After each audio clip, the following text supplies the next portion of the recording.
Hi friends, ಎಲ್ಲರಿಗೂ ನಮಸ್ಕಾರ. ಎಲ್ಲರೂ ಹೇಗಿದ್ದೀರಾ? ನಾನು ಚೆನ್ನಾಗಿದ್ದೀನಿ, ನೀವು ಕೂಡ ಚೆನ್ನಾಗಿದ್ದೀರಾ ಅಂತ ಅಂದ್ಕೊತಿದ್ದೀನಿ.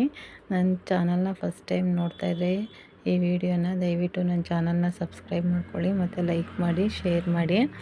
ಇವತ್ತು ನಾನು ಹಾಗಲಕಾಯಿ ಪಲ್ಯ ಹೇಗೆ ಮಾಡೋದು ಅಂತ ತೋರಿಸ್ತಾ ಇದ್ದೀನಿ. ಮೊದಲನೇದಾಗಿ ಇದು ಚಪಾತಿಗೆ ಮತ್ತು ಅನ್ನಕ್ಕೆ, ಮುದ್ದೆಗೂ ಕೂಡ ಆಗುತ್ತೆ. ಸ್ವಲ್ಪ ಗ್ರೇವಿ ಟೈಪಲ್ಲಿ ಮಾಡ್ಕೊಳ್ಳೋದು ಇದನ್ನು. ಇದಕ್ಕೆ ಬೇಕಾಗಿರುವ ಇಂಗ್ರೀಡಿಯೆಂಟ್ಗಳು: ಈರುಳ್ಳಿ, ಬೆಳ್ಳುಳ್ಳಿ, ಸ್ವಲ್ಪ ಬೆಲ್ಲ, ಟೊಮೊಟೊ, ಹಸಿಮೆಣ್ಸಿನ್ಕಾಯಿ ಮತ್ತು ಒಂದು ನಿಂಬೆಹಣ್ಣಿನ ಗಾತ್ರದಷ್ಟು ನೆನೆಸಿಟ್ಕೊಂಡಿರೋ ಹುಣಸೆಹಣ್ಣು ಮತ್ತು ಕಟ್ ಮಾಡಿ ಇಟ್ಕೊಂಡಿರೋ ಹಾಗಲಕಾಯಿ. ಅದನ್ನು ಸ್ವಲ್ಪ ನೀರಲ್ಲಿ ಹಾಕಿ ತೊಳೆದು ಸ್ವಲ್ಪ ಅರಿಶಿನ ಪುಡಿ ಹಾಕಿ ಎತ್ತಿಟ್ಕೊಳ್ಬೇಕು. ಮೊದಲನೇದಾಗಿ ಒಂದು ಬಾಣಲಿನ ಸ್ಟವ್ ಮೇಲೆ ಇಟ್ಟು ಎಣ್ಣೆ ಹಾಕಿ ಎಣ್ಣೆ ಬಿಸಿ ಆಗೋವರೆಗೂ ವೆಯ್ಟ್ ಮಾಡಿ. ಅದಾದಮೇಲೆ ಎಣ್ಣೆಗೆ ಕಡಲೆಬೇಳೆ, ಸಾಸಿವೆ ಮತ್ತು ಕರಿಬೇವು ಎಲ್ಲನೂ ಹಾಕಿ ಅದು ಸ್ವಲ್ಪ ಚಿಟಪಟ ಅಂತ ಸೌಂಡ್ ಬರೋವರೆಗೂ ವೆಯ್ಟ್ ಮಾಡಿ. ಅದಾದಮೇಲೆ ಸ್ವಲ್ಪ ಜೀರಿಗೆ ಮತ್ತು ಜಜ್ಜಿಟ್ಕೊಂಡಿರೋ ಬೆಳ್ಳುಳ್ಳಿ ಮತ್ತು ಹಸಿಮೆಣ್ಸಿನ್ಕಾಯಿ ಮತ್ತು ಈರುಳ್ಳಿನ ಕಲರ್ ಚೇಂಜ್ ಆಗೋವರೆಗೂ ನಾವು ಫ್ರೈ ಮಾಡಿಕೊಂಡು ಈರುಳ್ಳಿ ಸ್ವಲ್ಪ ಕಂದು ಬಣ್ಣ ಬರೋವರೆಗೂ ಫ್ರೈ ಮಾಡಿಕೊಂಡು ಅದಾದಮೇಲೆ ಅದಕ್ಕೆ ಸ್ವಲ್ಪ ಟೊಮೊಟೊನ ಸೇರಿಸಿ ನಾನು 3 ಟೊಮೊಟೊನ ಕಟ್ ಮಾಡಿ ಇಟ್ಕೊಂಡಿದ್ದೀನಿ.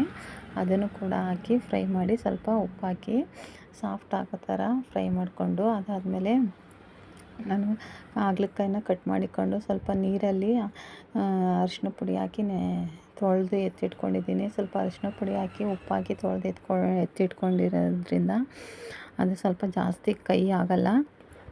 ಕೆಲವರು ಕೈ ಅಂತ ತಿನ್ನಲ್ವಲ್ಲ, ಇದು ಕೈಯೇ ಬರದೇ ಇರೋ ಥರ ಇದನ್ನು ಆ ಥರ ಮಾಡಿದ್ರೆ ನೀರಿಗೆ ಸ್ವಲ್ಪ ಉಪ್ಪು, ಅರಿಶಿನ ಪುಡಿ, ಸ್ವಲ್ಪ ಹಾಗಲಕಾಯಿ ಹಾಕಿ ತೊಳೆದು ಎತ್ತಿಟ್ಕೊಂಡ್ರೆ ಕೈ ಇರಲ್ಲ.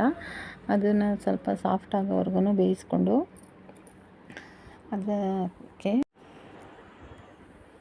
ಎಲ್ಲವನ್ನು ನೀಟಾಗಿ ಮಿಕ್ಸ್ ಮಾಡಿ ಸಾಫ್ಟ್ ಆಗೋ ಥರ ಬೇಯಿಸ್ಕೊಂಡು ಅದು ಸ್ವಲ್ಪ ಅರಿಶಿನ ಪುಡಿ ಮತ್ತು ಸ್ವಲ್ಪ ಉಪ್ಪು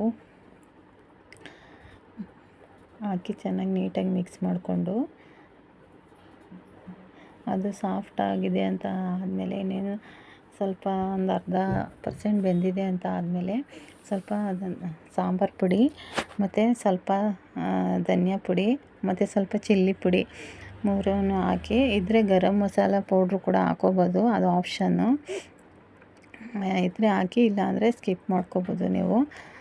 ಅದನ್ನು ಹಾಕಿ ಸ್ವಲ್ಪ ನೀಟಾಗಿ ಎಣ್ಣೆ ಬಿಡೋವರೆಗೂ ಬೇಯಿಸಬೇಕು, ಫ್ರೈ ಮಾಡ್ಕೊಳ್ಬೇಕು. ನಾನು ಫಸ್ಟೇ ಸ್ವಲ್ಪ ಉಪ್ಪು ಹಾಕಿದ್ದೆ, ಲಾಸ್ಟಲ್ಲಿ ಸ್ವಲ್ಪ ಹಾಕ್ತಾಯಿದ್ದೀನಿ. ಅದು ರುಚಿ ನೋಡಿಕೊಂಡು ನೀವು ಉಪ್ಪು ಹಾಕ್ಕೊಳ್ಳಿ. ಮತ್ತು ಸ್ವಲ್ಪ ಲಾಸ್ಟಲ್ಲಿ ಬೆಲ್ಲ ಕೂಡ ಹಾಕಿದ್ರೆ ನಿಮಗೆ ಸ್ವಲ್ಪನೂ ಕೈ ಬರೋದಿಲ್ಲ.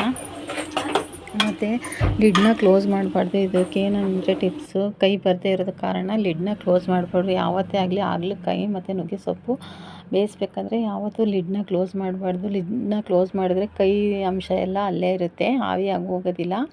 ಅದಕ್ಕೋಸ್ಕರ ನಾನು ಹೇಳ್ತಾ ಇದ್ದೀನಿ. ನಾವು ಈ ಥರನೇ ಮಾಡೋದು. ಅದಕ್ಕೆ ಮುಚ್ಚಳ ಮುಚ್ಚಿ ನಾವು ಬೇಯಿಸಲ್ಲ. ಹಾಗಲಕಾಯಿನ ಓಪನ್ನಾಗಿ ಈ ಥರ ಬೇಯಿಸ್ಕೊಳ್ತೀವಿ. ನೋಡಿ, ಇವಾಗ ಬೆಂದಿದೆ, ಸಾಫ್ಟಾಗಿದೆ, ಎಲ್ಲ ಎಣ್ಣೆ ಬಿಟ್ಕೊಂಡಿದೆ.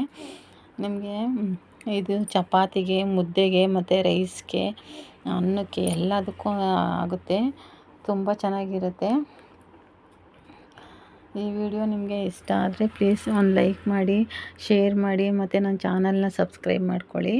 ನೆಕ್ಸ್ಟ್ ವಿಡಿಯೋದಲ್ಲಿ ಸಿಗ್ತೀನಿ. Thank you all. ಬಾಯ್.